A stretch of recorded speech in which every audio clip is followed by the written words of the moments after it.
আসসালামু আলাইকুম বন্ধুরা, কেমন আছো তোমরা সবাই? আশা করি তোমরা সবাই অনেক ভালো আছো। আমার মুরগিগুলো ওই পাশ থেকে এই পাশে নিয়ে আসা লাগবে, তার কারণে আমি এই পাশের জায়গাগুলো ঠিক করে নিচ্ছি। এখানে আমি কাঠের ঢোল দিয়ে দিলাম, তারপরে আমি এগুলো ভালো করে সমান করে নিচ্ছি। তারপরে খাবারের পটগুলো আমি এই পাশে নিয়ে আসতেছি, কারণ বাচ্চাগুলো ওখানে 5 দিন ছিল, তো জায়গাটা কেমন ভেজা ভেজা হয়েছে, তার কারণে আমি এই পাশে নিয়ে আসতেছি। আলহামদুলিল্লাহ, বাচ্চাগুলো এখন অনেক সুস্থ আছে। তো বন্ধুরা, আমার ভিডিওগুলো কেমন লাগে তোমরা আমাকে সবাই কমেন্ট করে বলবা, আর সবাই প্লিজ আমার পেজটা একটু ফলো করে দিবা। এখান থেকে এই বস্তাটি সরানো লাগবে, কারণ এখানে জায়গা খুবই অল্প, তার কারণে আমি এখানে বস্তাটির মুখ বান্ধিলাম, বান্ধে এটা আমি বাইরে নিয়ে যাব।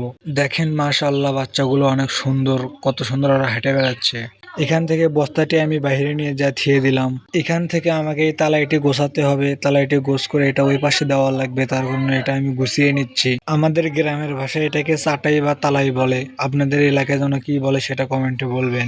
এগুলো বাচ্চা শুধু খালি কানি কানি যা থাকে, এদেরকে নিয়ে অনেক একটা মুসিবতে আছি আমি। এদেরকে দাবড়ে দিলে ওরা সরে না, মনে হয় ওরা নবাব। ওদেরকে অনেক কষ্ট করে ওই পাশে নিয়ে যাওয়া লাগলো। ফাইনালি অনেক কষ্ট করে ওদেরকে এই পাশে নিয়ে আসলাম। ওরা কোনো মতে এই পাশে আসতে চায় না, তাই আর একজনকে ডাক দিলাম, ডাক দিয়ে তারপরে 2 জন মিলে এই পাশে বাচ্চাগুলোকে নিয়ে আসলাম। তারপরে আমি এই পাশে যে বাচ্চাগুলো ছিল এই জায়গাগুলো আমি ভালো করে পরিষ্কার করে দেব।